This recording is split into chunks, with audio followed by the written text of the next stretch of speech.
সফলতা হবে কিয়ামতের দিন। আল্লাহ রাব্বুল আলামিন তার বান্দাকে যদি মাফ করে দেন, যদি দয়া করে জান্নাত দান করেন, এটাই হলো জীবনের সফলতা।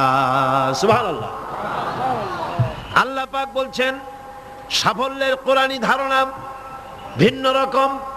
সূরা বাকারার প্রথম দিকেই বলা হয়েছে জীবন সফল হওয়ার জন্য কি কি করা লাগবে। আল্লাহ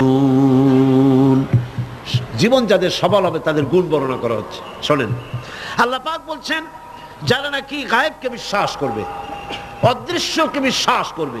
আমরা বিশ্বাস করছি কিনা? আর যারা জবাব দিলেন না তারা বুঝি করেন নাই।